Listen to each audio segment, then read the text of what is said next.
বিসমিল্লাহির রহমানির রহিম। পরম করুণাময় ও অসীম দয়ালু আল্লাহর নামে শুরু।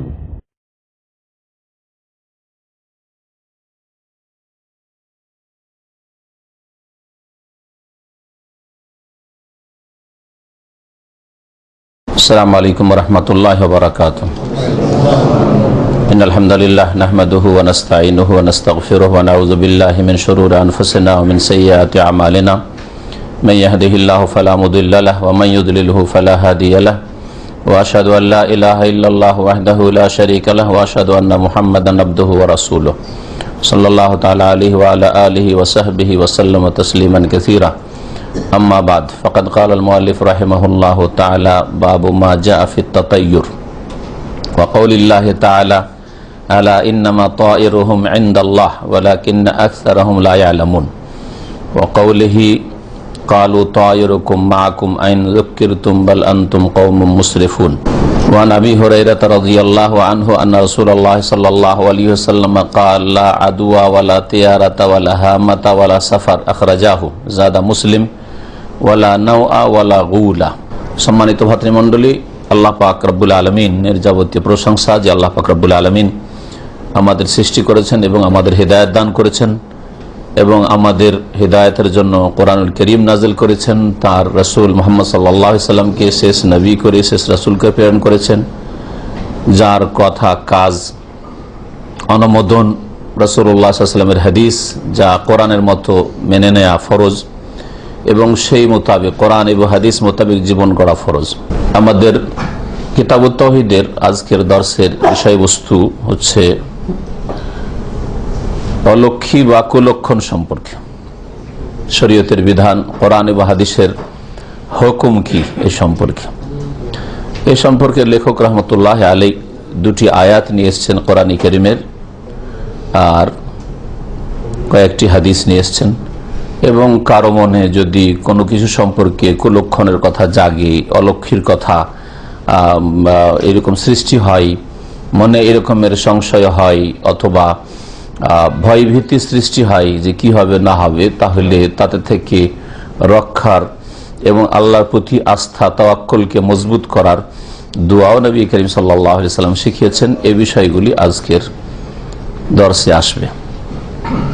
এক কথায় কোনো কিছুকে অলক্ষী বা কুলক্ষণ মনে করা, কোনো কিছু হোক, বস্তু হোক, ব্যক্তি হোক, গাছপালাই হোক, পশু হোক, পাখি হোক, কোনো কিছুকে খারাপ লক্ষণ মনে করা যে এটা হচ্ছে খারাপ লক্ষণ, এই রকম ধরনের লোক খারাপ লক্ষণ। এমনকি যে কোনো বিষয় হইতে পারে, রং পর্যন্ত হইতে পারে। উলামায়ে কেরামরা যারা আকীদার বিশেষজ্ঞ তারা বলেছেন যে অনেক মানুষের মধ্যে এরকম বিভিন্ন রং সম্পর্কে অলক্ষীর ধারণা আছে, কুলক্ষণের ধারণা আছে। কালো রং ভালো না, কালো রং দেখলাম ভালো না, লাল দেখলাম এটা ভালো না। যেমন আজকাল কালো পতাকা ঝুলায়, হ্যাঁ, সেটা শোকের চিহ্ন। হ্যাঁ, তো এখান থেকে কুলক্ষী বা অলক্ষী সব পয়দা হইতে পারে। এইরকমই লাল সিগন্যাল মানে ডেঞ্জার, তাই না? তো এগুলি পরিভাষা যদি টার্ম হয় আন্তর্জাতিক, সেটা আলাদা কথা, যে লাল আছে মানে থামেন, গ্রিন আছে মানে ঠিক আছে আপনারা চলেন। কিন্তু এটাকে আপনি লাল দেখলেন সেই জন্য এটাকে খারাপ বা মনে করবেন বা কুলক্ষণ মনে করবেন আপনার জীবনে। কোন অবস্থাও হইতে পারে, ব্যক্তি, বস্তু, আল্লাহ পাকের যে কোনো সৃষ্টি, গাছপালা হোক, পশু পাখি হোক, অথবা কোনো অবস্থা হইতে পারে, কোনো দুর্ঘটনা, কোন একটা ভাষা হইতে পারে, আওয়াজ হইতে পারে, যেটাকে হয়তো আপনি মনে করেছেন যে এটা কুলক্ষণ, এই আওয়াজটা এই সময় শুনলাম না। কখনো কোনো কিছুকেই কুলক্ষণ মনে করবেন না, কারণ এটা হচ্ছে সর্বনিম্ন যা হুকুম তা হচ্ছে, এটা হচ্ছে শিরকে আসগার। শিরক দুই ভাগে বিভক্ত, বড় শিরক আর ছোট শিরক। আর শিরকে খাফি মানে গোপনীয় শিরক, বড় শিরকগুলিও হইতে পারে বেশ কিছু বড় শিরক, আর যেগুলো শিরকে আসগার ছোট শিরক। আর ছোট শিরক, শিরক নামকরণের দিক থেকে ছোট শিরক, কিন্তু কাবিরা গুনাহ হওয়ার দিক থেকে ছোট শিরক, শিরকে আসগার ও কাবিরা গুনাহ অন্যান্য কাবিরা গুনার চাইতে কোনো মতেই কম নয়। তো কোনো কিছুকে অলক্ষী বা কুলক্ষণ মনে করার সর্বনিম্ন হুকুম হচ্ছে, সেটা হচ্ছে শিরকে আসগার, ছোট শিরক মানে কাবিরা গুনাহ। কাবিরা গুনাহ সেটা।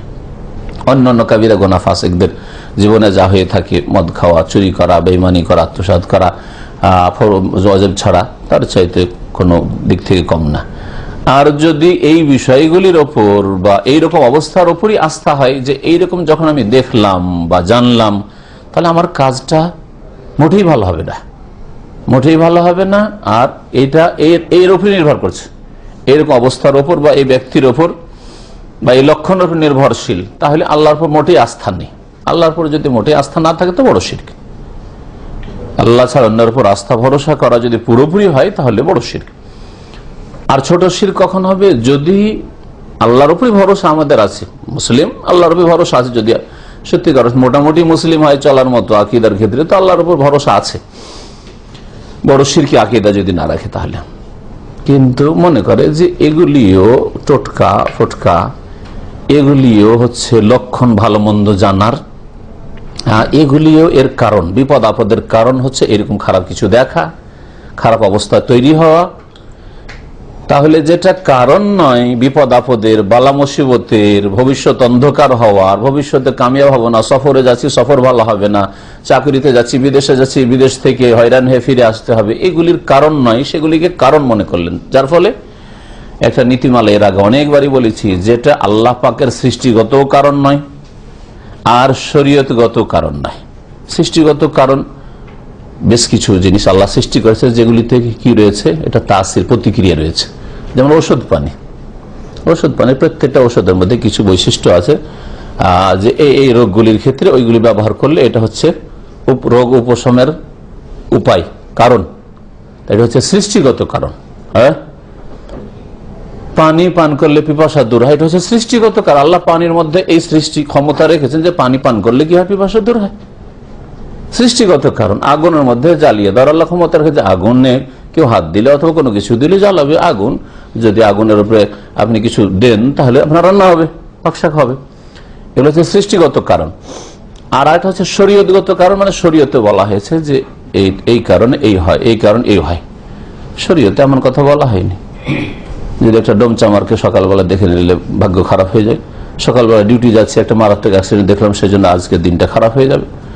বিদেশে যাচ্ছিলাম আর যেতে যেমনই হয়ে আপনি গিয়েছেন কোন জায়গায়, সেখানে এই ধারণাগুলি সম্পর্কে কতটা রাখা যাবে আর কতটা রাখা যাবে না, সংক্ষেপে শুনেন, তারপর হাদিসে শুনবেন।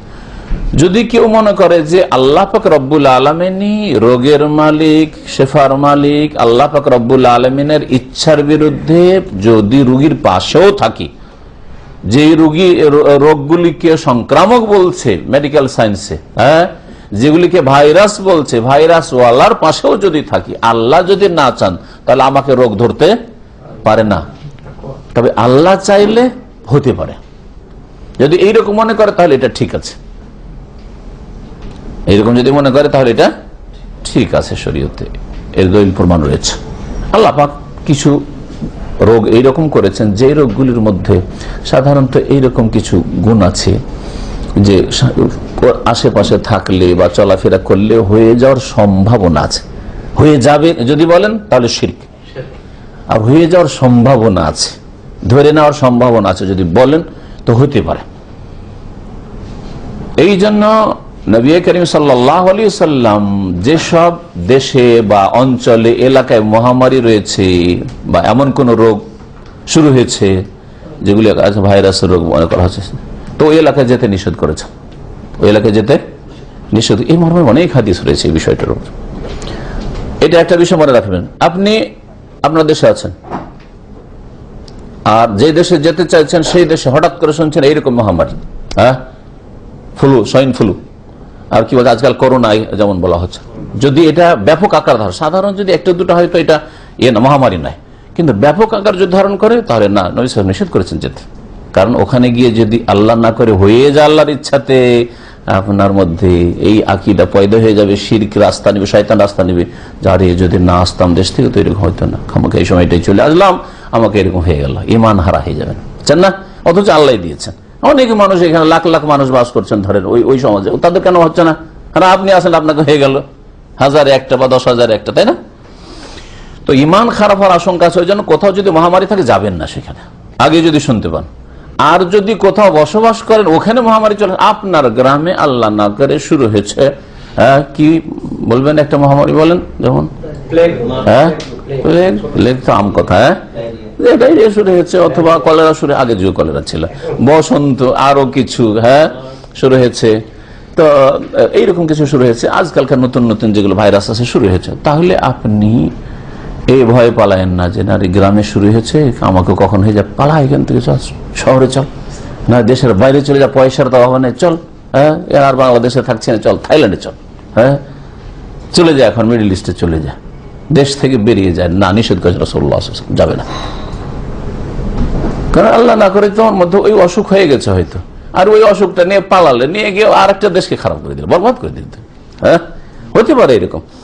অথবা যদি এরকম হয় যে তোমার ওখানে যাওয়ার কারণে ওখানে শুরু, ওখানকার লোকদের বদাকিদা হয়ে যাবে, যাতে এই লোকটা আসলো আর ওই দেশে বালা মুসিবত ছিল, মহামারী ছিল, ওখান থেকে নিয়ে এসে আমাদের মধ্যে ছড়িয়ে দিয়েছে, ইমান খারাপ হবে।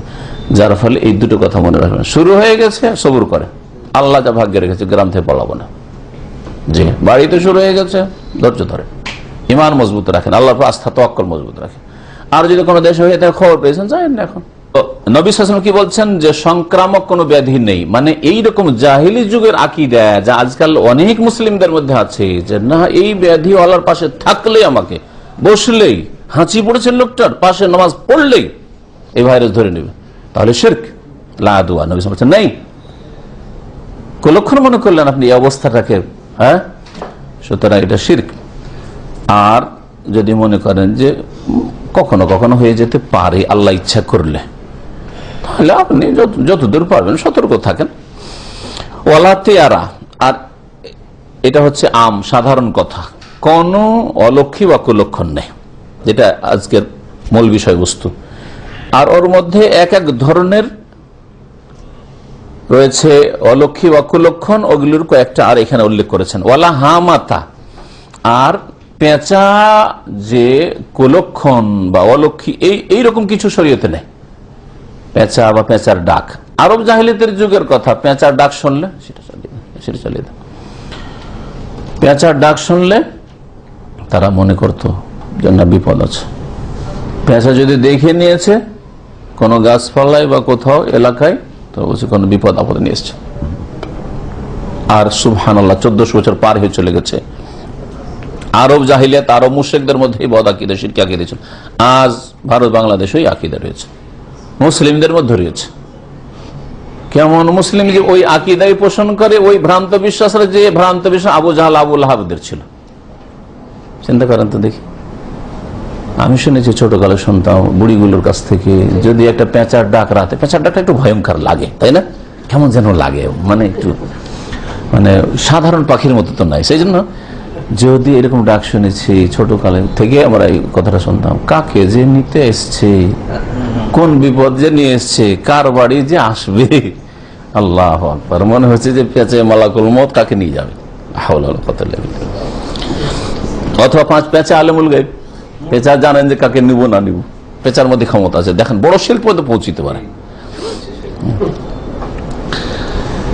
ওয়ালা সাফার, আর সাফার বলে কিছু নেই, সাফার বলে কিছু নেই এর মানে কি, এর দুটো অর্থ করা হয়েছে। একটা অর্থ হচ্ছে যে সফর মাসকে জাহিলিয়াতের যুগের লোকেরা, মহরম পরে যে সফর, দ্বিতীয় মাস যেটা আরবি মাসের, ইসলামিক মাসের, এই মাসটাকে তারা কুলক্ষণের মাস মনে করত।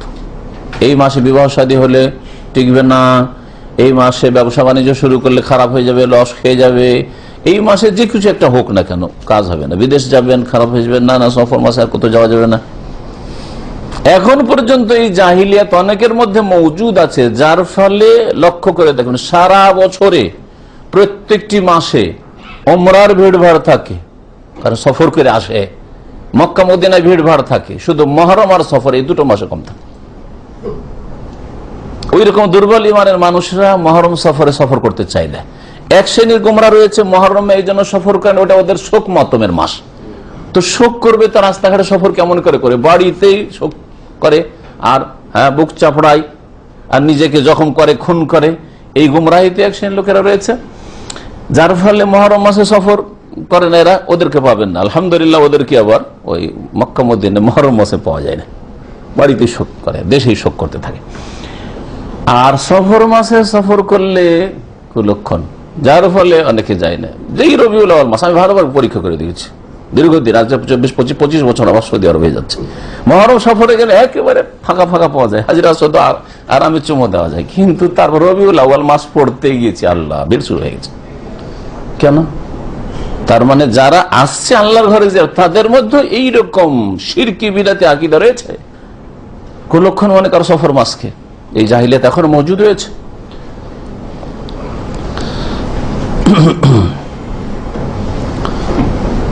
এই হাদিসটি ইমাম বুখারী ও মুসলিম বর্ণনা করেছেন। জাদা মুসলিম, সহিহ মুসলিমে আরো দুটো বিষয়কে উল্লেখ করা হয়েছে। না, একটা অর্থ করলাম তাই না সফর মাসের। আর সফরের আর একটি অর্থ হচ্ছে যে জাহেলিয়াতের যুগেরা মনে করত যে কিছু কিছু পশু অথবা মানুষের পেটে কখনো কখনো সাপ পয়দা হয়ে যায়, সাপ জন্মে যায়। আর মনে করে যে এই সাপ যদি কারো পেটে জন্মে যায় তাহলে এটা হচ্ছে সংক্রামক ব্যাধি। কারো পেটে সাপ জন্মে গেছে, আর ওর আশেপাশে উঠা বসা করলে, খাওয়া দাওয়া করলে, ওর সাথে চলাফেরা করলে, একই ঘরে থাকলে যে যারা ওর আশেপাশে থাকবে তাদের পেটেও সাপ জন্মে যাবে। এটা ছিল জাহিলিয়াতের যুগের শিরকি আকীদা। এখন এই আকীদাটাকে আমরা এক সাপ থেকে একটু যদি সরে গিয়ে করি, কৃমির রোগ, পেটে কৃমি আমাদের দেশে খুব বেশি হয় না? বিশেষ করে বাচ্চাদের, বড়দেরও কৃমি হয়। অনেক সময় মুখ দিয়ে নাক দিয়ে কৃমি উঠে, আপনি জানেন কিনা দেশে। তো এর কিছু কারণ রয়েছে, মেডিকেলের কারণ রয়েছে, খালি পায়ে চলাফেরা করা ইত্যাদি ইত্যাদি এই ধরনের। তো কৃমি, যখন কৃমি পেটে যদি হয়, আর যদি মানে এটা সংক্রামক ব্যাধি, একে কৃমি হয়েছে রে, এর সাথে খেলে, এর পাশে বসলে, এর ঘরে শুইলে, এর ছোঁয়া নিলে, এর থালা ব্যবহার করলে, এর গ্লাস ব্যবহার করলে, গ্লাস পানি খেয়ে রেখেছে ব্যবহার করলে আমাকে কৃমি হয়ে যাবে, এইরকম ধারণা করে, তাহলে ওরই অন্তর্ভুক্ত। তো সাফার মানে ওই পেটের ওই সাপের ভ্রান্ত ধারণা, আর এটা সংক্রামক ব্যাধি মনে করতো। আর মনে করতো এমন তাদের ধারণা ছিল আন্নাহা আসাদ্দু আদওয়া মিনাল জারাব, এই যে চুলকানি পাঁচড়াকে যে মানুষের সংক্রামক ব্যাধি মনে করে, চুলকানি ওর পাশে ছোট থেকে সন্তান মাদ্রাসায় 12-13 বছর ছেলে পড়তো, আরে ওর চুলকানি আছে, ওর পাশে বসিস না, ওর পাশে কেউ শুইতে চায় না কাউকে চুলকানি হলে। তো ওর চাইতে বেশি মারাত্মক মনে করতো জাহিলিয়াতের যুগের লোকেরা যে এর পেটে সাপ হয়ে গেছে, পাশে থাকলে আমার পেটে সাপ হয়ে যায়। ইমাম মুসলিম রাহমাতুল্লাহ আরো দুটো বিষয় উল্লেখ করেছেন, তার একটি হচ্ছে ওয়ালা নওয়া, আর ইসলামে নক্ষত্রের প্রতি বিশ্বাসের কোন স্থান নেই। আরব জাহেলিয়াতের যুগের লোকেরা মনে করত যে বিভিন্ন নক্ষত্র আকাশে যে উঠে, এক একটি নক্ষত্র এক একটি লক্ষণ রয়েছে। অমুক নক্ষত্র যদি আকাশে দেখা যায় তাহলে বৃষ্টি হবেই হবে, ওই নক্ষত্রের মাধ্যমে বৃষ্টি হয়। যদি মনে করে সেই নক্ষত্র বৃষ্টি দেয় তাহলে বড় মুশরিক, বড় কাফের, কারণ বৃষ্টিদাতা কে? আল্লাহ, তাহলে বড় মুশরিক হবে, বড় শিরক করলো। আর যদি মনে করে যে না, এই আল্লাহ বৃষ্টি দেবেন, কিন্তু এই নক্ষত্র হচ্ছে বা অমুক মাসটি হচ্ছে কি বৃষ্টির লক্ষণ, বৃষ্টির উপায় নয়, অথচ উপায় মনে করলো, এটা হচ্ছে শিরক আসগার বলেছি। তাহলে এটা হবে শিরক আসগার, ছোট শিরক হবে। আর একটি বিষয় এখানে জানেন, যদি মনে করেন না এটা মৌসুম, আমার দেশে বৈশাখ মাস সম্পর্কে অনেকের ধারণা যে বৈশাখ মাসে কালবৈশাখী ঝড় হয়। যদি এইরকম মনে করে শুধু এতটুকু যে বৈশাখ মাসটা হচ্ছে কালবৈশাখী ঝড় হওয়ার মৌসুম, এটা মৌসুম হতে পারে না হইতে পারে। হ্যাঁ, আষাঢ় মাস, শ্রাবণ মাস বৃষ্টি হওয়ার মাস, বৃষ্টি বেশি হয়, হইতে পারে বা না হইতে পারে, তাহলে সে দোষের কাজ করলো না, মৌসুম শুধু মনে করলো, হলে হইতে পারে। আর যদি মনে করেন না না বৈশাখ মাস মানে কালবৈশাখী ঝড় হবেই হবে না, এই সময় বা এরকম কোন নক্ষত্র অথবা এরকমের কোনো কিছু এগুলির কারণ নয়, সুতরাং এরকম মনে করলে ছোট শিরক হবে। যেটা কারণ নয়, উপায় নয়, সেটাকে উপায় মনে করলেন, আপনি কারণ মনে করলেন, এগুলি ছোট শিরক কমপক্ষে। ওয়ালা গুলা, আর নবী সাল্লাল্লাহু আলাইহি ওয়াসাল্লাম বলছেন যে ভূত প্রেত বলেও কিছু নেই। গুল বিশেষ করে এমন, আমাদের দেশের ভাষায় বলছি, ভূত অর্থটা করলাম, আমার দেশে ছোটকালে সন্তান এখন আর শোনা যায় না। ছোটকালে যেহেতু বন জঙ্গল বেশি ছিল, মাঠঘাটও বেশি ছিল, এখন তো জনবস্তি অনেক বেড়ে গেছে, যার ফলে মাঠ ছোট পড়ে হয়ে গেছে, জঙ্গল তো নেই বললেই চলে, গাছপালা যদিও আছে। তো লোকেরা মনে করছে রাতের অন্ধকার, তারপর আজকাল বিদ্যুৎ হয়ে গেছে, রাস্তা আলো হয়ে গেছে, তখন আলো ছিল না, যার ফলে মনে করতে যে আরে অমুককে ভোলাতে ভুলিয়ে নিয়ে চলে গেছে। শুনেছেন ভোলার নামটা? হ্যাঁ, কি বলেন আপনারা? আমাদের রাজশাহী, মাওলা, মুর্শিদ এইসব চাপা, এগুলোতে বলে ভোলা। কত যে দাদা দাদি থেকে আর আত্মীয় স্বজন থেকে শুনেছি যে অমুক গেছিল মাঠে, আর সারা রাত বাড়ি আসতে পারে না। হ্যাঁ, কি বলে? কানাওয়ালা। আর ভুলিয়ে নেওয়া থেকে আমাদের অঞ্চলে ভোলা বলে, যে ভোলাতে ভুলিয়ে নিয়ে গেছে। নবী সাল্লাল্লাহু আলাইহি ওয়াসাল্লাম ওর খণ্ডন করেছেন। এটা বিদাতি আকীদা, শিরকি আকীদা। যদি মনে করেন যে সে রাস্তা বুঝতে পারছে না, কারণ রাতের অন্ধকারে শহরে চললে বোঝা যায় না যে আমার পশ্চিম কোন দিক পূর্ব কোন দিক, বোঝা যায় না। অনেক সময় যেই শহরে আপনি প্রথম যাচ্ছেন কিছুই বুঝতে পারেন না যে কোন দিকে যাচ্ছে না যাচ্ছে। আমি আমার জীবনের কথা বলছি, যে এখন তো খানিকটা বুঝতে পারি, কারণ অনেকদিন হয়ে গেল দামাম খবর মিলে আশেপাশে বুঝতে পারি, কিন্তু প্রথম দিকে একবার দামাম থেকে খবর গিয়েছি, সুখবা খবর গিয়েছি, দিয়ে তার বুঝতে পারি না যে এই খবর থেকে বেরোবো দামাম যাবো কোন দিকে, এই দিকে না ওই দিকে, কিছু বুঝতে পারি। এই অবস্থা দেখি বোঝা যাচ্ছে না, অথচ লাইট আছে। এখন ওইখানে যদি ইমানের দুর্বলতা থাকে তো বলে আমাকে ভোলাতে ভুলিয়ে দিয়েছে, আমার পিছনে ভূত লেগে গেছে, বুঝছেন না, শয়তান লেগেছে আমার পিছনে। না, ভ্রান্ত কথা, ভ্রান্ত আকীদা। বলছেন ভাষ্যকার হাফেজাহুল্লাহ, গুল আল গুল জিনসু মিনাল জিন্ন ওয়া শায়াতিন, জিন শয়তানের এক ধরনের জিন শয়তানের নাম। ইয়াজউমুন, আরব মুশরিকরা প্রাচীন যুগ থেকে এরকম ধারণা করতো, আন্নাহা তুদিল্লুহুম আনিত তারিক ওয়া তুহলিকুহুম, রাস্তা ভোলা করে দেয়, রাস্তা ভুলিয়ে দেয়, আর তারপর রাস্তা বলে কোথা থেকে কোথায় নিয়ে চলে যায়, ধ্বংস করে দেয়, বাড়ি ফিরতে পারে না। আর অনেক সময় বাড়ি ফিরে সারা রাত পার হয়ে গেল, দিন হওয়ার পরে বুঝতে পারছে কোন দিকে আছে না আছে।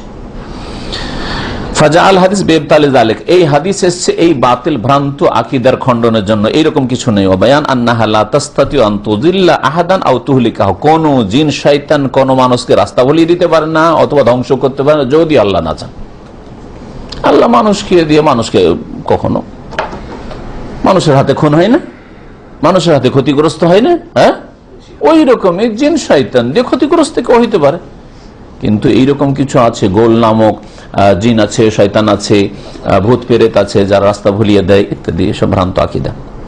ওয়ালাহুমা, আর সহিহ বুখারী মুসলিমে রয়েছে আনাস রাদিয়াল্লাহু তাআলা আনহু থেকে বর্ণিত, কাল তিনি বলছেন, কাল রাসূলুল্লাহ সাল্লাল্লাহু আলাইহি ওয়াসাল্লাম, রাসূলুল্লাহ সাল্লাল্লাহু আলাইহি ওয়াসাল্লাম বলেছেন, লা আদওয়া ওয়ালা তিয়ারাতা, সংক্রামক ব্যাধি বলে কিছু নেই, যে সম্পর্কে বিস্তারিত বললাম।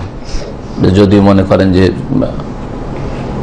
আল্লাহ পাক রব্বুল আলামিন সবকিছুর মালিক, সংক্রামক এমন কিছু নেই, তবে কিছু কিছু রোগ হয়, কিন্তু এর মধ্যে এরকম কিছু বৈশিষ্ট্য আছে যে রোগগুলি বা রোগীর আশেপাশে থাকলে হইলে হইতে পারে, ভাইরাস বলছে মেডিকেল সায়েন্স, হইলে হইতে পারে, তাহলে এটা সহিহ আকীদা পরিপন্থী নয়। কিন্তু যদি মনে করেন না এদের আশেপাশে থাকলেও হয়ে যাবে, তাহলে একেবারে ভ্রান্ত আকীদা। এর বাস্তব প্রমাণ আজকালকার ভাইরাস না, এর চাইতে মারাত্মক মহামারী ছিল এক যুগে গুটি বসন্ত।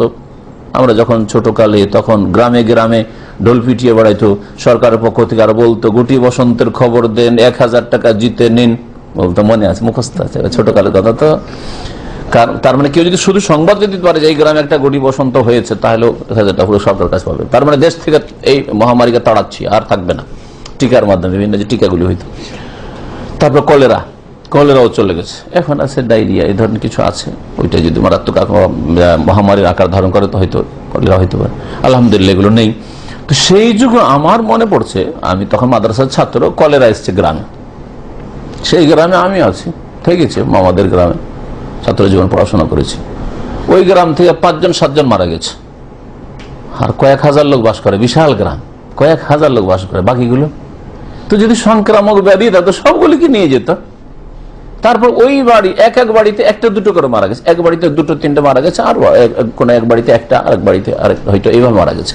তাহলে বাকি 10-20টা লোক ওই বাড়ির যারা রাত দিন খেদমত করছে ওই কলেরার রোগী, তারা কি করে বাঁচলো? সংক্রামক ব্যাধি থাকলে পাশের লোককে ধরতো। তবে আল্লাহ পাক ইচ্ছা যাকে করেছেন তাকে ধরেছে, আর তারই মত এসছে, আর বাকিগুলোর আসেনি। এটা হচ্ছে সহিহ আকীদা। ওয়ালা তিয়ারা, আর অলক্ষী বা কুলক্ষণ বলে কোনো কিছু নেই। ওয়ায়ুজিবুনিল ফাল, নবী সাল্লাল্লাহু আলাইহি ওয়াসাল্লাম বলছেন, তবে আমাকে পছন্দ লাগে শুভ লক্ষণ, ফাল, নেক ফাল। ফাল কথাটি আমাদের বাংলাতে অনেকে বুঝে, আর উর্দুতে তো ব্যবহারই হয়, আরবি শব্দটি ফাল। ফাল মানে হচ্ছে শুভ লক্ষণ। কোনো নাম শুনে বা কোনো ব্যক্তি বস্তু দেখে কখনো অবস্থার পরিপ্রেক্ষিতে যদি বলেন যে আমার লক্ষণটা ভালো আলহামদুলিল্লাহ, তাহলে এটা কিন্তু দোষের কথা নয়। তবে এরকম হবে না, হবে জরুরি নয়, কিন্তু শুভ লক্ষণ বলতে পারেন। যেমন নবী করিম সাল্লাল্লাহু আলাইহি ওয়াসাল্লাম হুদায়বিয়ার সন্ধির সময়, হুদায়বিয়ার সন্ধির আগে কত যে জটিলতা গেল, আর কোন রকমের সমঝোতায় কাফের মুশরিকরা মক্কার আসতে চাইছে না, ঢুকতে দেবে না মক্কায়, আর কোন একটা আয়াতে যে আসবো মীমাংসায় তাও হচ্ছে না। একজন কাফের যার নাম ছিল সুহাইল বিন আমর, এই সুহাইল আসলো। সোহেলকে দেখে বললেন নবী সাল্লাল্লাহু আলাইহি ওয়াসাল্লাম, বলে যে সোহেল এসছে। সোহেল মানে হচ্ছে সহজ, তাই না? তাহলে সাহুল আল আমর, আমাদের এই হুদায়বিয়ার সমস্যার সমাধান সহজ হয়ে গেছে, শুভ লক্ষণ। যখন সোহেল এসছে তখন কাজটা আমাদের কি হয়ে যাবে, আশা করি ইনশাআল্লাহ ঠিক হয়ে যাবে। তাহলে ঠিক আছে, আল্লাহকে ভরসাও ঠিক আছে, আর কুলক্ষণ মনে করলেন না। আরো তো খারাপ লোকের রয়েছে, তখন যদি কুলক্ষণ নিতেন তাহলে আমাদের জন্য অনুমতি থাকতেন না। কুলক্ষণ নেন নবী সাল্লাল্লাহু আলাইহি ওয়াসাল্লাম, কিন্তু শুভ লক্ষণ নিয়েছেন। এইরকমই আপনাদের গ্রামের ঝগড়া বিবাদ, পারিবারিক দ্বন্দ্ব অথবা গোত্রীয় দ্বন্দ্ব যাই হোক না কেন, মিটছে না। তারপরে মাশাআল্লাহ একজন আলেমের দিন কেউ এসছেন, অথবা কোন একটা প্রভাবশালী মানুষ এসছেন গ্রামে, নেক মানুষ এসছেন, এই নেক মানুষ এসছেন, আলেম এসছেন, ইনশাআল্লাহ এই আলেমের মাধ্যমে আমাদের সমস্যার সমাধান হয়ে যাবে, মিটমাট হয়ে যাবে। যদি এরকম মনে করেন তাহলে জায়েজ, ইনশাআল্লাহ হয়ে যাবে। তো এটাকে বলা হয় ফাল, শুভ লক্ষণ। আপনি বিদেশ যাওয়ার জন্য এসছেন রাজধানীতে, আর আসার পরে ভিসা টিসা লাগাইতে দিয়েছেন, যেখানে যান আলহামদুলিল্লাহ, যেখানে যান কাজ তাড়াতাড়ি হয়ে যায়, কোন জায়গায় লম্বা লাইনও লাগাইতে হয় না, আর হয়রানিও হয় না। আর যার কাছে যান, যে অফিসারের কাছে যান, খুব শ্রদ্ধার সাথে কথা বলে আর কাজ করে দেয়, শুভ লক্ষণ। যদি বলে আলহামদুলিল্লাহ, যেখানে যাচ্ছি। মানে আমরা অনেক সময় রাস্তায় গাড়ি চালিয়ে দেখি সব সিগন্যাল খোলা, তখন কি বলবো, আলহামদুলিল্লাহ ভালো, লক্ষণ ভালো। দিনের কাজে যাচ্ছে আলহামদুলিল্লাহ, দেখেন সব খোলা, ঠিক না? কিন্তু এর বিপরীতে যদি মনে করি আরে যে প্রথমখানে ঢুকতেই আর রেড সিগন্যাল, মনে হয় ভাগ্যই খারাপ আছে, না তাহলে যাইস নাই, সেটা করলেন। তো নবী সাল্লাল্লাহু আলাইহি ওয়াসাল্লাম বলছেন আমাকে আবার শুভ লক্ষণ ভালো লাগে, ফাল ভালো লাগে। কালু, সাহাবারা বললেন ইয়া রাসূল আমাল ফাল, ফাল আবার কি জিনিস? কাল আল কালিমাতু তাইয়্যিবা, ভালো কথা। ফজরের সময় উঠছেন, আর উঠতে আল্লাহু আকবার আযান শুনছেন, আলহামদুলিল্লাহ, প্রথম কানে আওয়াজটা আল্লাহু আকবার আসলো, ভালো লক্ষণ। কিন্তু একটা খারাপ যদি আওয়াজ শুনে নেন, কুকুরের ঘেউ ঘেউ শুনলেন, আর যদি মনে করেন যে তকদিরটাই খারাপ রে, সকালে বাড়িতে বেরোতে ঘেউ কুকুর করছে, তাহলে জায়েজ নাই, শিরক, কুলক্ষণ। জি হ্যাঁ, ফাল কি সহাই ফিমা ইয়াসুর, ভাষ্যকার বলছেন। এই জন্য বললাম যে নেক ফাল বা শুভ লক্ষণ, যা মানুষকে কি করে আনন্দিত করে, যাতে মনটা খুশি হয়। আর ফালটা হচ্ছে হুসনু জান্নিন বিল, আল্লাহ সম্পর্কে সুধারণা, আমার ভালো হবে, এটা আল্লাহ কে ভালো করবেন? আল্লাহ। তাহলে আল্লাহ সম্পর্কে আমি কি ধারণা রাখলাম? সুধারণা। আর রাস্তায় যেতে একটা মারাত্মক দুর্ঘটনা, কয়েকজন মারা গেছে, দেখার পরে ভাগ্য খারাপ আছে, ডিউটি যাবো কি যাবো না। যদি এরকম হয় তাহলে আল্লাহ সম্পর্কে কি ধারণা করলাম?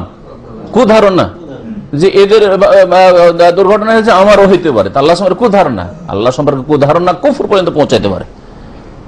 নবী সাল্লাল্লাহু আলাইহি ওয়াসাল্লাম বলেছেন আল্লাহ সম্পর্কে সবসময় সুধারণা, ভালো ধারণা রাখো, আল্লাহ আমার ভালো করবে, যতই খারাপ হোক। আপনার ছেলে খারাপ হয়ে যাচ্ছে, আপনার স্ত্রীর সাথে আপনার ওইরকম অ্যাডজাস্ট হচ্ছে না, আল্লাহ সম্পর্কে সুধারণা রাখেন, ভালো ধারণা রাখেন, ভালো দোয়া করেন, দেখবেন অবস্থার পরিবর্তন হবে। অনেক ক্ষেত্রে দেখা গেছে এরকম। ওয়ালি আবি দাউদ, আর আবু দাউদের রয়েছে বেসানাদিন সহিহ সনদে উরওয়া ইবনে আমির থেকে। উরওয়া ইবনে আমির কুরাইশি, কেউ বলছে জুহানি। কালা যুকিরাতুত তিয়ারাতু ইনদা রাসূলিল্লাহ সাল্লাল্লাহু আলাইহি ওয়াসাল্লাম, রাসূলুল্লাহ সাল্লাল্লাহু আলাইহি ওয়াসাল্লামের সামনে একবার অলক্ষী বা কুলক্ষণ সম্পর্কে আলোচনা করা হলো। ফাকালা, বলেন আহসানুহাল ফাল, সবচেয়ে ভালো তার মধ্যে হচ্ছে শুভ লক্ষণ বা ফাল নেওয়া। ভালো লক্ষণ যদি কোনো কিছুকে মনে করে তো ভালো। ওয়ালা তারুদ্দু মুসলিমান, তবে কোন মুসলিমকে কোন কাজ থেকে বাধাগ্রস্ত যেন না করে। যখনই মনে কোনো এমন কথা আসবে যে আমি এইরকম দেখলাম বা এরকমটা হইল, করবো কি করবো না কাজটা, যাবো কি যাবো না, বাড়ি থেকে সফরে বেরোবো কি বেরোবো না, টাকাটাকে ধার দিব কি দিব না, যখন আপনি দ্বিধাদ্বন্দ্ব শুরু করে দিলেন, আর কাজটা করতে চাইছিলেন, বিরত হয়ে গেলেন, এটা হচ্ছে কুলক্ষণ মনে করা। আর এই কুলক্ষণ মনে করা হচ্ছে শিরক। এই জন্য ওয়ালা তারুদ্দু মুসলিমান, আপনার মনে এরকম ওয়াসওয়াসা আসতে পারে, এটা লোককে ধার দিতে চাইছেন, আপনি ধার চেয়েছে, হয়তো ধার দিতে চাইছেন, আর তারপরে ভালো কাজ, এমন কোন খারাপ কাজ তো মনে করেননি আপনি, গুনার কাজে দিচ্ছেন না, আপনি ভালো মানুষকে ধার দিচ্ছেন, ইনশাআল্লাহ দিয়ে দিবে, ধার দিতে যাচ্ছেন। তারপরে এমন একটা কোনো অবস্থা দেখলেন, আওয়াজই হোক অথবা কোনো অবস্থায় হোক, এর মাঝে কিছু ঘটলো, কোনো টাকাটা ওয়ালা তারুদ্দু মুসলিমান, কোন মুসলিমকে যেন তার সিদ্ধান্ত নিতে বা কাজ করে যেতে বাধা না দেয়, হ্যাঁ, বিরত না রাখে। ফায়দারা আহাদুকুম মা ইয়াকরাহ, তোমাদের কেউ যদি এমন কোন অপ্রীতিকর অবস্থা দেখে, এমন কিছু দেখেন যেটা খারাপ লাগলো আপনাকে, ফালিয়াকুল, তাহলে এই দোয়া পড়েন।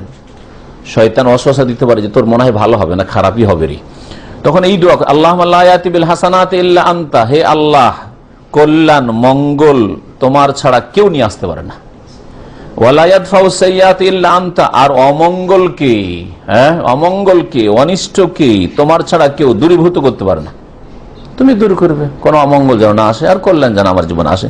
ওয়ালা হাওলা ওয়ালা কুওয়াতা ইল্লা বিকা, তোমার ছাড়া আমার ফেরারও শক্তি নেই আর কোনো ক্ষমতাও নেই, আমি এখান থেকে ওখানেও ফিরতে পারি না, আর কোনো কিছুকে ফিরাইতে পারি না, আর কোনো ক্ষমতাও রাখি না যদি তুমি না দাও তাহলে। এই হাদিস আবু দাউদের হাদিস।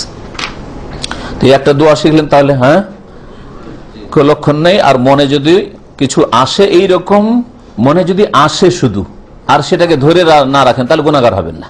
মনে আসতে পারে এইরকম কোনো অপ্রীতিকর অবস্থা দেখলে, মন্দ অবস্থা দেখলে, বা কিছু এরকম হয়ে গেলে, কষ্টদায়ক কিছু হয়ে গেলে, কিছু হইতে পারে। বাড়ি থেকে যেদিন বেরোচ্ছেন, ভালো ভালো মানুষের ইমান খারাপ হয়ে যেতে পারে, বাড়ি থেকে যেদিন বেরোচ্ছেন সেদিন হঠাৎ করে আপনার কেউ মারা গেল, মা মারা গেল, ছেলে মারা গেল, যদি এরকম হয় তাহলে না রে, আরে সেদিন যাবেন না সেটা আলাদা কথা, হ্যাঁ, বাড়িতে একটা ঘটনা ঘটেছে সেদিন যাবেন না সেটা আলাদা কথা, কিন্তু না, কাজটাই বাদ,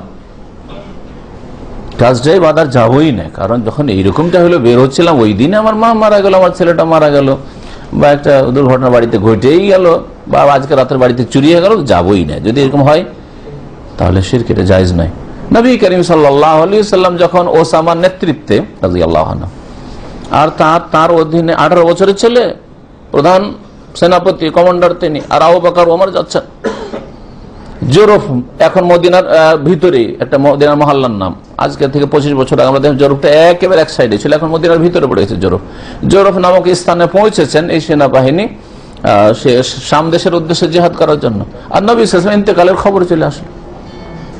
আজকালকে দুর্বল ইমানের মতো লোক, আরে এই সফরে মুজাহিদিনরা বেরিয়েছে আর নবী ইন্তেকাল হয়ে গেল, তার মানে আর যাওয়া হবে না।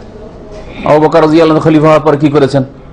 সর্বপ্রথম যে কাজটা করেছেন, যে রাসূলুল্লাহ সাল্লাল্লাহু আলাইহি ওয়াসাল্লাম নির্দেশ দিয়েছিলেন আর নবী সাল্লাল্লাহু আলাইহি ওয়াসাল্লাম ইন্তেকালের খবর শুনে থেমে গিয়েছিল, প্রথম কাজ হচ্ছে তাকে পাঠাইতে হবে।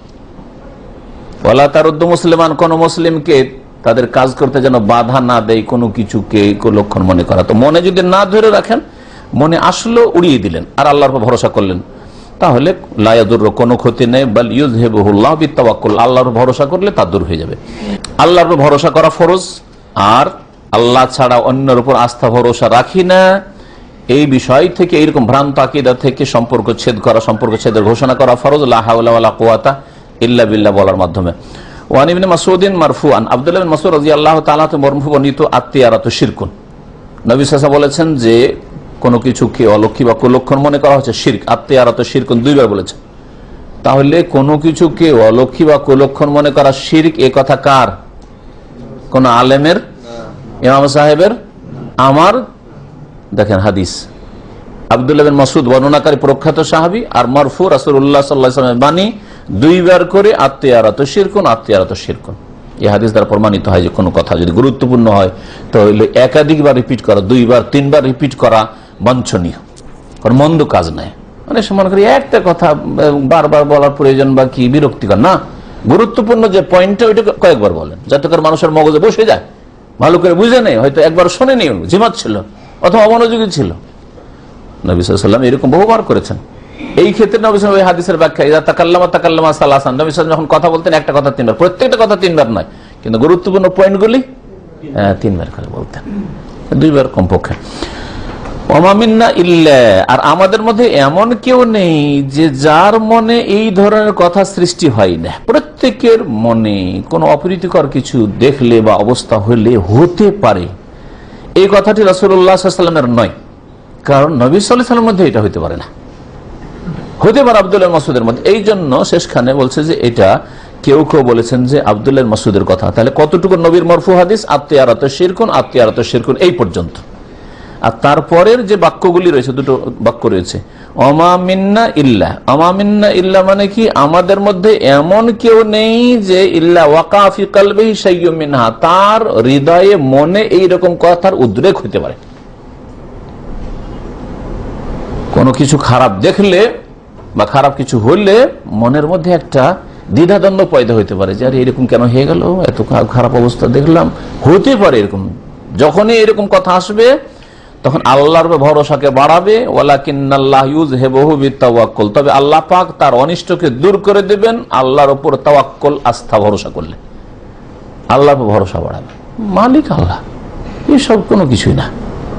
আল্লাহ পাক রব্বুল আলামিন আমার মালিক, আমার হেফাজতের মালিক, আমার ভালো মন্দের মালিক, সবকিছু মালিক আল্লাহ। রাওয়াহু আবু দাউদ ও তিরমিজি, আবু দাউদ তিরমিজিতে হাদিসটা রয়েছে। ওয়াসাহাহু, ইমাম তিরমিজি হাদিসটাকে সহিহ বলেছেন। আর ইমাম তিরমিজি আরো বলছেন ওয়া জাআলা আখিরাহু মিন কাউলি ইবনে মাসউদ, আর শেষ অংশটুকুকে আব্দুল্লাহ বিন মাসউদের বক্তব্য বা বচন উক্তি বলে আখ্যায়িত করেছেন তিনি। অর্থাৎ এইটুকু ওমা মিন্না ইল্লা ওয়ালাকিন্নাল্লাহ ইউযহিবুহু বিতাওয়াক্কুল, এইটুকু আব্দুল্লাহ মাসউদের কথা। অর্থাৎ আব্দুল্লাহ মাসউদ বলছেন যে আমাদের মধ্যে, মুমিনদের মধ্যে যে কোনো মানুষের মধ্যে এরকম ওয়াসওয়াসা পয়দা হতে পারে, কিন্তু নবী সাল্লাল্লাহু আলাইহি ওয়াসাল্লাম এইরকম ছোটখাটো ওয়াসওয়াসা থেকেও মুক্ত। এই জন্যই এটা নবী সাল্লাল্লাহু আলাইহি ওয়াসাল্লামের কথা হইতে পারে। বলে আহমদ আর মুসনাদ আহমদে রয়েছে মিন হাদিসে ইবনে আমর, আব্দুল্লাহ বিন আমর ইবনে আস রাদিয়াল্লাহু তাআলা আনহুমার বর্ণিত হাদিস, মান রাদ্দাতহু তিয়ারাতু আন হাজাতি ফাকাদ আশরাকা, যদি কোনো ব্যক্তিকে কুলক্ষণ মনে করা তাকে ফিরিয়ে দেয় তার প্রয়োজন থেকে, তার সিদ্ধান্ত থেকে, তাহলে সেই ব্যক্তি শিরক করলো। মনের মধ্যে আসুক, কিন্তু আমি পরোয়া করলাম না, চলে গেলাম কাজে, যেটা করছিলাম করতে থাকলাম, তাহলে কোনো অসুবিধা নেই। কিন্তু যদি আপনার প্রয়োজন থেকে ফিরিয়ে দেয়, যাচ্ছিলেন ওমরায়, নাম লিখেছিলেন ওমরায়, হঠাৎ করে একটা বাড়িতে দুর্ঘটনা করেছেন, না রে লক্ষণ খারাপ, যাব না, তাহলে শিরক করলেন আপনি।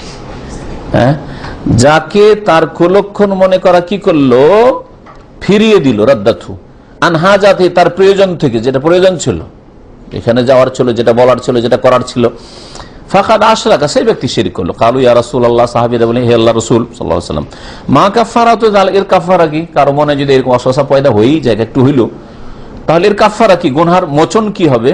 তাআলা আইয়াকুল, এই দোয়া বলবে। তাহলে এই দোয়াটা বললে মন থেকে যে শয়তানি ওয়াসওয়াসা ছিল দূর হয়ে যাবে, আর মনে দ্বিধাদ্বন্দ্ব ছিল তাও দূর হয়ে যাবে, আল্লাহর উপর তাওয়াক্কুল, ভরসা বাড়বে, আর আল্লাহর কাছে কল্যাণ কামনা করা হইলো। কি দোয়া বলবে? আইয়াকুল আল্লাহুম্মা লা খায়রা ইল্লা খায়রুকা, হে আল্লাহ, তোমার দেওয়া কল্যাণ ছাড়া আর কোনো কল্যাণ হতে পারে না। তুমি কল্যাণ দিতে পারো, আমার বসও দিতে পারে না, আমার রাজাও দিতে পারে না, আমার মন্ত্রীও দিতে পারে না, কেউ দিতে পারে না, কোনো শক্তি দিতে পারে না, আমার বাপও দিতে পারে না, স্বামীও দিতে পারে না। এমন নয় যে আমার স্বামী ভালো চাকরি করে, অসুবিধা নেই, অভাব নেই, জামাই ভালো একটা চাকরিতে আছে অথবা অনেক টাকার মালিক, কোনো অসুবিধা না, এটা গায়রুল্লাহর ভরসা। তাওয়াক্কুল কোথায় আপনার যাচ্ছে? লা খায়রা ইল্লা খায়রুকা, হে আল্লাহ, তোমার কল্যাণটাই আসল কল্যাণ, তোমার কল্যাণই কল্যাণ, তোমার কল্যাণ ছাড়া কোনো কল্যাণ নেই। ওয়ালা তায়রা ইল্লা তায়রুকা, আর তোমার পক্ষ থেকে নির্ধারিত অমঙ্গল ছাড়া কোনো অমঙ্গল নেই। তুমি যদি কোনো অমঙ্গল না করো, তোমার ইচ্ছাতে না হয়, তোমার হেকমতে, তাহলে সেই অমঙ্গল কেউ নিয়ে আসতে পারে না। কোনো কথা, কাজ, অবস্থা, ব্যক্তি কেউ নিয়ে আসতে পারে না আমার অমঙ্গল। ওয়ালা ইলাহা গায়রুকা, আর তোমার ছাড়া কোনো সত্য মাবুদ আমার নেই। এই দুয়া, আল্লাহুম্মা লা খায়রা ইল্লা খায়রুকা ওয়ালা তায়রা ইল্লা তায়রুকা ওয়ালা ইলাহা গায়রুকা ওয়ালা ইলাহা গায়রুকা। ওয়ালাহু মিন হাদিসিল ফাদল ইবনে আব্বাস, ফাদল ইবনে আব্বাস রাদিয়াল্লাহু তাআলা আনহুমা থেকে, আব্দুল্লাহ আব্বাসের এক ছেলে আব্দুল্লাহ আর এক ছেলে ফাদল, বড় সুন্দর ছিলেন দেখতে। তো এই ফাদল বিন আব্বাস রাদিয়াল্লাহু আনহুমা থেকে বর্ণিত, তার হাদিসে ইন্নামা তায়ারাতু মা আমদাকা আও রাদ্দাকা, কখন কুলক্ষণ হবে, কুলক্ষণে পরিণত হবে, আর কুলক্ষণটা আপনার শিরকে পরিণত হবে। কখন? ইন্নামা তায়ারাতু, নিঃসন্দেহে কুলক্ষণ, অলক্ষী, ওটা মা আমদাকা, যা তোমাকে কি করে, তা তোমার কাজ করে যেতে দেয়, হ্যাঁ, করে যেতে দেয়। ইতিবাচক দেখলেন, করে যেতে হবে। আও রাদ্দাকা, অথবা তোমাকে ফিরিয়ে দিল। যখন আপনি মনে করবেন যে কোনো আমি কিছু একটা যদি দেখি এরকম, বা কোনো একটা যদি এরকম পরিস্থিতি তৈরি হয়, তো কাজটা করব, আর না হলে করব না, এইটা হচ্ছে হ্যাঁ কুলক্ষণ নেওয়া, না, কখনো না। যেমন আরব জাহিলিয়াতের আরেকটা কাজ ছিল ইস্তেকসাম বিল আজলাম, তীর দিয়ে ভাগ্য নির্ণয় করা। কোরআনে কারিমে মদের সাথে আর কিসের সাথে? জুয়ার সাথে আল্লাহ তুলনা করে বলেছে ইন্নামাল খামরু ওয়াল মাইসিরু ওয়াল আনসাবু ওয়াল আজলাম। চারটি কথা, খামর মদ, ওয়াল মাইসির জুয়া, ওয়াল আনসাব আর মূর্তি পূজার সাথে মিলিয়ে আল্লাহ বলছে আর কি ওয়াল আজলাম, আর তীর দিয়ে ভাগ্য নির্ণয় করা। ওরা করতো কি, তীরের মধ্যে একটাতে লেখা থাকতো ইফাল করো, আর একটা দিল লা তাফাল করিও না। তারপরে তীরের ব্যাগে রাখা আছে, ওর খোলের মধ্যে রাখা আছে, বের করতো মুশরিকরা সফর করার আগে বা কোনো একটা কাজ করার আগে, কারোর সাথে একটা ব্যবসা করার আগে, আদান প্রদানের আগে, যাবো কি যাবো না, ইয়ামান যাবো কি যাবো না, শাম ইত্যাদি, তো বের করে দিত ইফাল, হ্যাঁ করব। তার মানে ওদের আলেমুল গায়ব হচ্ছে কে? ওই তীর। লা তাফাল লেখা আছে, আরে তীরটাতে লা তাফাল বলছে রে, করিও না, তার মানে যাবো না, তার মানে যাবো না, শিরক। এই জন্য মূর্তি পূজার সাথে আল্লাহ তুলনা করে বলেছেন। তো নবী সাল্লাল্লাহু আলাইহি ওয়াসাল্লাম বলছেন যে হ্যাঁ, কোনটা তেয়ারা হবে, যেটা হারাম শিরক, আর তেয়ারা তো শিরক নবী সাল্লাল্লাহু আলাইহি ওয়াসাল্লাম বলেছেন এর আগের হাদিস, তাই না? তো কোনটা তেয়ারা হয়ে যাবে, কুলক্ষণ নেওয়া হয়ে যাবে, যদি আপনাকে সেই কাজটা করতে বাধ্য করে, যে না এইরকম দেখেছি সুতরাং করবোই, ভালো হবেই হবে না, তা আল্লাহর ভরসা কোথায় গেল? এই ক্ষেত্রে আপনার আল্লাহর ভরসা গেল না। আওরাদ্দাক অথবা ফিরিয়ে দিল, কাজ করতে চাইছিলেন কিন্তু না করবো না, কারণ এই খারাপ কিছু দেখেছি, আমি খারাপ লক্ষণ মনে হচ্ছে। এইরকম যেন না হয়। কোনো কাজের যদি আপনি সংকল্প করে থাকেন, আল্লাহর ভরসা করেন, এই মর্মে একটি আয়াত দিয়ে শেষ করছি। মহান আল্লাহ ইরশাদ করেছেন ফাইজা আযামতা ফাতাওয়াক্কাল আলাল্লাহ, যখন তুমি দৃঢ় সংকল্প হয়ে যাবে, তুমি অন্তরে পাকা পোখতা ইচ্ছা করে নেবে যে আমি এই কাজটা করবো, ফাতাওয়াক্কাল, আল্লাহর ভরসা করো, আল্লাহর ভরসা করো। ইন্নাল্লাহা ইউহিব্বুল মুতাওয়াক্কিলিন, আল্লাহর উপর যারা আস্থা ভরসা করে তাদেরকে আল্লাহ পাক ভালোবাসেন, আর যাদেরকে ভালোবাসেন আল্লাহ পাক তাদেরকে অসহায় ছেড়ে দেবেন না, সাহায্য হবে না, আল্লাহ এটা হবে না। আল্লাহ পাক যেন বুঝার তৌফিক দান করেন। আল্লাহ পাক রব্বুল আলামিন যেন ভুল ভ্রান্তি থেকে আমাদেরকে বাঁচিয়ে রাখেন। আল্লাহ পাক রব্বুল আলামিন যেন আমাদের সমস্ত রকমের শিরক থেকে, বিদআত থেকে, গুমরাহি থেকে আল্লাহ পাক বাঁচিয়ে রাখেন। আল্লাহ পাক যতদিন আমাদের দুনিয়া রাখবেন, আমাদের দুনিয়ার সার্বিক কল্যাণ যেন দান করেন, আর আখিরাতের সার্বিক কল্যাণ আল্লাহ পাক দান করেন। আল্লাহ পাক আমাদের জান্নাতুল ফিরদৌস যেন দান করেন। যেসব ভাই বোনেরা অনলাইনে শুনছেন, আল্লাহ পাক তাদেরকে যেন উত্তম প্রতিদান দান করেন, আল্লাহ পাক তাদের মেহনত কবুল করেন, এবং আল্লাহ পাক রব্বুল আলামিন যেন তাদেরকে ইলম আমলের তৌফিক দান করেন। আল্লাহ পাক আমাদের সকলকে তাদের সাথে জান্নাতুল ফিরদৌস যেন দান করেন। ওয়া সাল্লাল্লাহু নবিয়ানা মুহাম্মদ ওয়া আলা আলিহি ওয়া সাহবিহি আজমাইন। একবার জিজ্ঞাসা করা যায়, দুই তলা মসজিদে আলাদা আলাদা তলায় একসাথে দুই জামাত পড়া যাবে কিনা? না, যাবে না। এক মসজিদে যদি জানতে পারে যে জামাত একটা হচ্ছে, তাহলে আরেক জামাত জায়েজ নয়, সে দ্বিতীয় জামাত হোক আর পহিলা জামাত হোক, জায়েজ নয়। না জেনে করলে আল্লাহ হয়তো কবুল করবেন, কিন্তু জেনে শুনে বুঝতে পারছে নিচে নেমে যাবে। জিন ও শয়তান কখনো মানুষ বা অন্য জীব জন্তুর রূপ ধারণ করতে পারে? হ্যাঁ, জিনের সংজ্ঞাই রয়েছে যে তাশাক্কালু বিল আশকালিল মুখতালিফা, জিন যে কোনো রূপ ধারণ করতে পারে, নিশ্চিহ্ন হয়ে যেতে পারে আপনার সামনে থেকে। হঠাৎ করে বিড়াল ছিল, নাও থাকে, হঠাৎ করে মানুষ ছিল, নেই, হঠাৎ করে মহিলা, হঠাৎ করে পুরুষ, হ্যাঁ, হঠাৎ করে গাছ হয়ে গেল, যে কিছু হইতে পারে। জি, এই ক্ষমতা আল্লাহ পাক জিনকে দিয়েছেন। প্রতি ফরজ নামাজের শেষে যৌথ ভাবে দোয়া করা যায় না? একা একা দোয়া করে, ফরজ নামাজের পরে যৌথ ভাবে দোয়া করার কোনো দলিল নেই, এই জন্য ঠিক নাই। সৌদি আরবের আমলটাই হচ্ছে কোরআন এবং হাদিস ভিত্তিক আমল। একামতটা কি হবে বলে, একামত একরা একামত রয়েছে, দোহরা একামত রয়েছে, কিন্তু একরা একামতের বেশি সই। আর দোহরা একামত যদি দেয়, তার জন্য ওর সাথে আজানের ধরনটা তারজি রয়েছে, যারা তারজি দিয়ে আজান দেয় তারা দোহরা একামত দেবে। কিন্তু বেলালের আজান নিল আর একামতটা আবার বেলালের নিছেন আবু মাহজুরা নিল, এটা ঠিক নয়, যেটা হানাফি মাযহাবের প্রচলিত তরিকা। বেতরের নামাজ যদি 3 রাকাত পড়তে চায়, তাহলে 2 রাকাতের পর সালাম ফিরাতে হবে কিনা? সালাম ফিরে দেন, ভালো, সালাম ফিরে দিয়ে 1 রাকাত পড়েন, অথবা একটানা 3 রাকাত পড়বেন, আত্তাহিয়াত পড়বেন না। মাগরিবের সাদৃশ্য বেতর পড়া নিষেধ আছে একটা হাদিস। জি হ্যাঁ, সুতরাং বেতর পড়বেন হয় 1 রাকাতই শুধু পড়েন, 2 রাকাত সুন্নাতে মুআক্কাদা বা সুন্নাতে রাতে পড়লেন, আর তারপরে 1 রাকাত বেতর পড়ে নিলেন। আর না হলে যদি মনে করেন যে আমি 3 করবো, 2 রাকাত পড়েন, 2 রাকাত সুন্নাতে রাতে পড়লেন এশা নামাজের পরে, তারপরে 2 রাকাত পড়লেন জোড়া, তারপরে 1 রাকাত আলাদা, সালাম ফেরার পরে 1 রাকাত উঠে পড়েন, এরকম পড়তে পারেন। 5 রাকাত, 7 রাকাত, 9 রাকাত, 11 রাকাত বেতর পড়তে পারেন, অসুবিধা নেই। সর্বনিম্ন 1 আর সর্বোচ্চ 11 রাকাত, এমনকি 13 রাকাত কেউ যদি পড়ে কোনো দোষ নেই। 2 রাকাত সালাতের শেষ বৈঠকে মানে তাওয়াররুক হবে কিনা, এই ক্ষেত্রে ইখতিলাফ রয়েছে, কারো স্পষ্ট দলিল নেই, এই জন্য আমি নিষেধ করি না। কেউ যদি তাওয়াররুক করে বসে, অর্থাৎ নিতম্ব মাটিতে রেখে বসে, কোনো দোষ নেই। আর যদি কেউ না এতে বসে, ইফতেরাশ করে, মানে পায়ের উপর বাম পাটা বিছে বাম পায়ের উপর বসে, তাতে কোনো দোষ নেই। এই ক্ষেত্রে স্পষ্ট ক্লিয়ার দলিল নেই, সুতরাং ইজতিহাদি ইখতিলাফ ইমাম আহমদ আর ইমাম শাফির রয়েছে, কোনো দোষ নেই। বাকি হানাফি ফতোয়াতে যে না তাওয়ারুক মোটেই নেই, দুই তাশাহুদ বিশিষ্ট নামাজের শেষ তাশাহুদে না, এটা ঠিক না। আবার মহিলাদের জন্য তাওয়ারুক ওদের কাছে, মহিলাদের জন্য আবার নিতম্বের উপর বসবে, আর পুরুষরা বসবেই না শেষ তাশাহুদেও, তাদের দুই তাশাহুদ বিশিষ্ট নামাজ ওইটা